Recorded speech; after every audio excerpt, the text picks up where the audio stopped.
contain.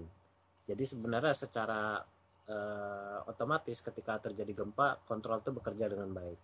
Ada istilahnya control road, itu langsung turun, langsung naik sehingga reaktor langsung shutdown. Kemudian berlanjut ke cooling. Begitu tadi si kontrol itu naik, maka cooling bekerja.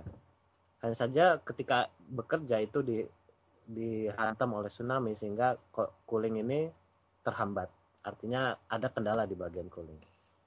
Kemudian walaupun demikian, ketika tadi pendinginan tidak berjalan dengan baik, muncul masalah mulai dari unit 1, kemudian unit 3, kemudian dilanjutkan ke unit 2 gitu ya. Itu tetap terjaga karena tadi kontennya si reaktor itu masih terjaga dengan baik. Nah, untuk konten itu sendiri sebenarnya di dalam PLTN, maaf ini bahasanya terlalu teknis gitu Oh ya. iya, enggak apa-apa biar Itu kita juga berlapis clear juga sebenarnya. gitu. Silahkan. Berlapis itu mulai dari yang paling kecil ada bahan bakar. Nah, kemudian di luar bahan bakar itu ada kita sebut itu selongsong. Jadi di luar bahan bakar itu ada selongsong. Nah, di luar selongsong itu ada mungkin kalau bahasa sekarang dikenal sebagai pressure vessel.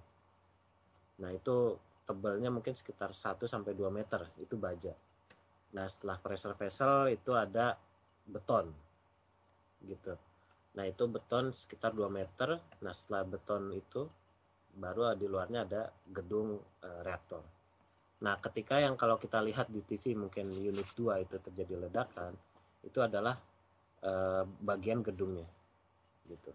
Nah, singkat cerita ketika tadi pendinginan tidak berjalan baik karena tadi ketika memang secara keseluruhan si reaktor ini sudah shutdown.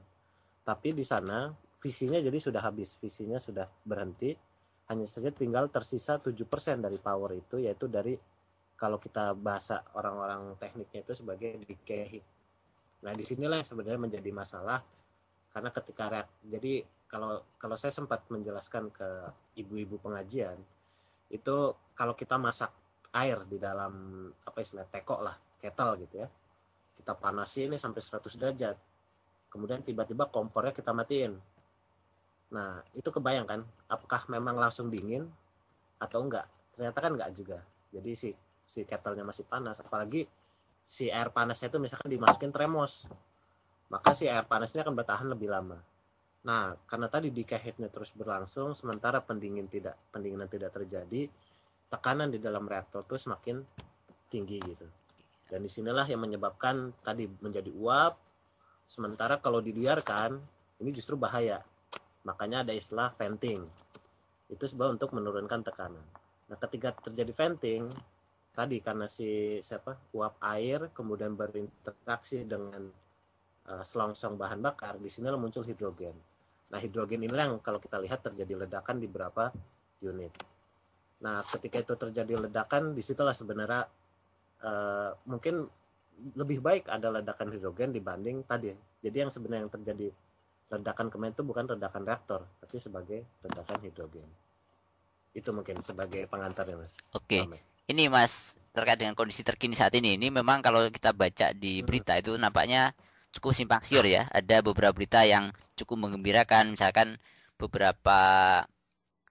listrik sudah bisa jalan di beberapa tempat, dia sudah mulai beroperasi begitu. Namun juga ada kondisi terkini kalau kita baca yang terbaru mungkin beberapa media asing gitu, baik di CNN atau mungkin ABC atau yang lain tuh menyampaikan Ya, ya. ada apa ya, kebocoran ataupun peningkatan radiasi di beberapa apa di unit nomor 2 atau nomor 3 begitu, kondisi terakhirnya seperti itu. Dan mungkin terkait dengan Ya, ya. kondisi ini gimana di sana sebenarnya Mas Debi ini? Oke. Jadi memang terkait listrik misalkan, mungkin ini ada dua hal ya, dua hal besar. Pertama listrik, kemudian kedua berkaitan dengan tadi kebocoran radiasi.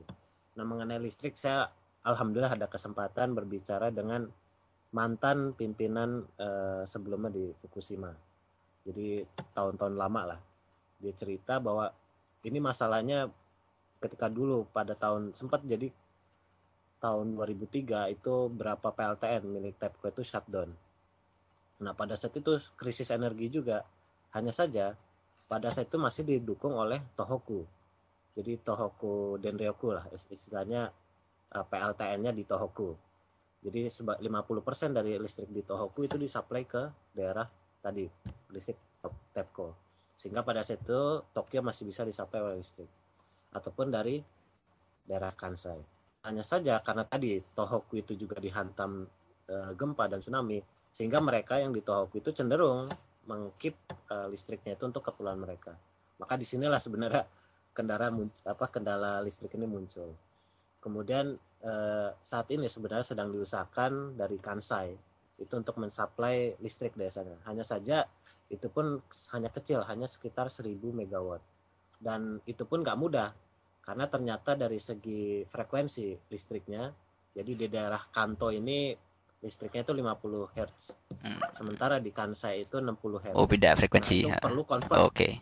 Ya, nah ini perlu convert dan itu nggak perkara mudah. Itu satu. Kemudian yang kedua terkait dengan masalah radiasi, memang terutama yang akhir-akhir ini ya ditemukan peningkatan radiasi yang luar biasa di dalam reaktor. Dan memang kalau analisis dari NHK ya itu dilihat bahwa jadi pengukurannya itu di bawah turbin dari PLTN. Nah posisi turbin itu sendiri sebenarnya, jadi kalau kita lihat PLTN itu nggak jauh dari situ, di gedung yang berhimpitan itu ada tadi turbin. Nah si turbin ini biasa dialirkan dengan pendingin. Nah dari situ karena di nomor 2 itu kemarin compressor poolnya suppression poolnya itu rusak, maka ketika tadi yang radiasi dari, karena di NISA itu mengatakan bahwa beberapa fuel itu sudah rusak di dalam reaktor. Nah sehingga dari sanalah sebenarnya menunjukkan bahwa ini pelepasan iodin ataupun cesium yang kita sering dengar itu sebenarnya muncul dari tadi rusaknya bahan bakar yang dia mengkonten, kalau bahasa kita tuh fission product dari reaktor. Nah sehingga itulah yang kenapa terukur peningkatan yang luar biasa. Oke. Nah, mungkin mohon maaf saya potong dulu karena mungkin cukup teknis ya. Jadi terlalu teknis. Iya. Jadi maaf, dalam kondisi saat ini misalkan yang menjadi concern banyak orang mungkin sebenarnya radiasi nuklir sendiri itu apakah levelnya seperti apa, apakah masih cukup aman bagi kita dan macam, mungkin itu kira-kira seperti itu saja mungkin. Dan ya Mas Debi, kira-kira misalkan dengan kondisi saat ini, misalkan dengan beberapa upaya yang sudah dilakukan, kira-kira orang masih cemas-cemas nih, kayaknya masih di Indonesia juga masih suka nelpon nih, orang-orang dari Indonesia nelpon ke beberapa kerabatnya di Jepang, gimana dengan kondisi kayaknya berbahaya macam-macam. Kira-kira untuk menjawab isu ini tuh gimana kira-kira terkait dengan kekhawatiran tentang ancaman radiasi itu sendiri seperti apa kira-kira? Ya, jadi memang terkait jangkauan evakuasi. Jadi pemerintah Jepang sebenarnya sudah mengeluarkan awal-awal ya, ketika dulu terjadi kecelakaan di Fukushima itu dikeluarkan radius 0 sampai 20 km harus evakuasi. Kemudian radius 20 sampai 30 itu stay di rumah gitu. Artinya stay di rumah ini juga bukan berarti dia harus di rumah terus. Artinya nah ini karena banyak disalahpahami oleh warga Jepang sendiri yang maksud disebut tinggal di rumah tuh nggak boleh keluar sama sekali, padahal kan mereka tetap butuh misalkan keperluan makan ataupun minum gitu.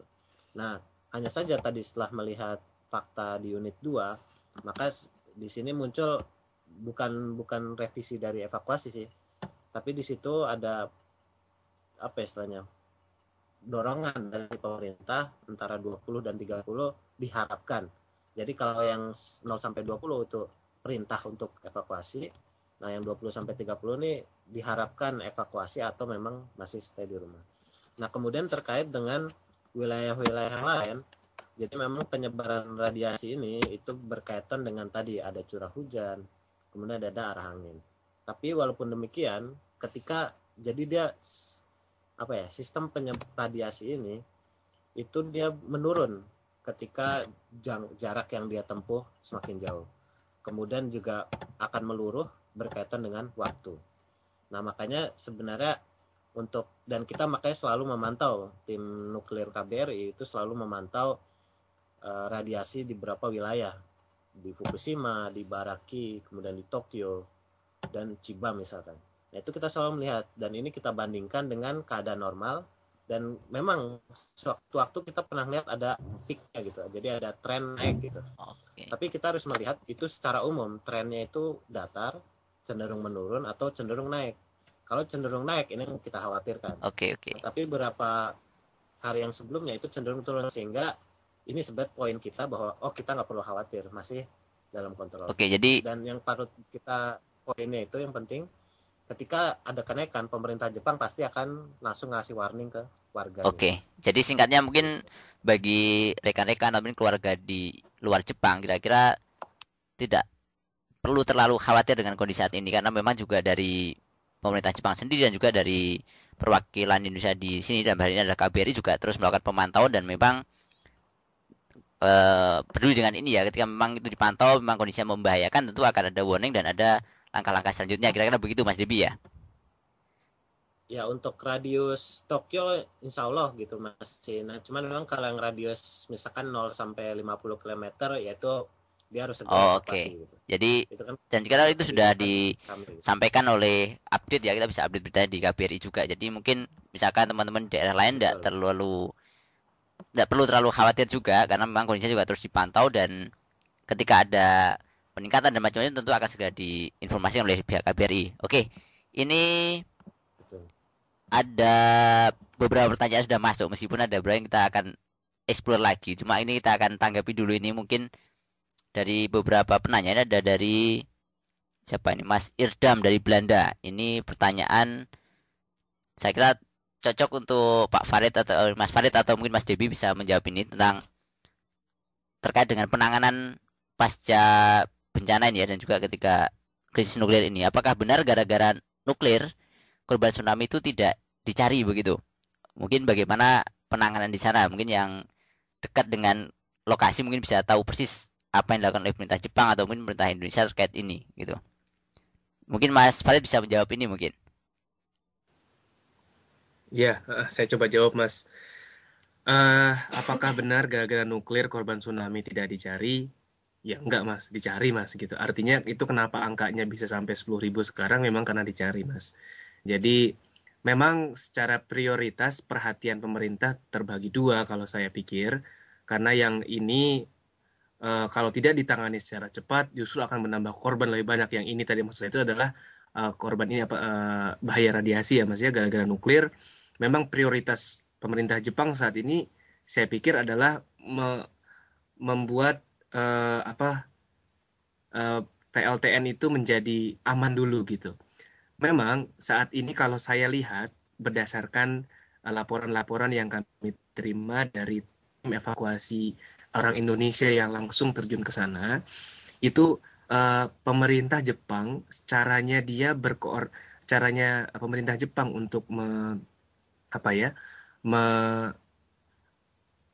mencari data-data orang yang hilang atau korban-korban tersebut adalah dengan berkoordinasi dengan pemerintah daerah, Mas. Jadi kita lihat di sana adalah pemerintah daerahnya yang turun di sana gitu. Jadi memang orang-orang asli sana yang aktif bergerak untuk mencari warganya sendiri gitu. Sementara kalau nanti ada kurang-kurang uang atau kurang-kurang bantuan, itu yang dia sampaikan ke pusat dan pusat yang akan mencari. Itu yang saya lihat pattern-nya atau pola yang terjadi. Karena saya tidak melihat ada rombongan orang-orang bantuan dari luar yang tiba-tiba ujuk-ujuk datang, mau ngapain juga nggak jelas gitu. Tapi yang saya lihat adalah di sana teman-teman yang datang ke sana itu datang dulu ke kantor kecamatan, bertanya di sana. Misalnya contohnya kemarin tim dari orang Indonesia, misalnya dari PKP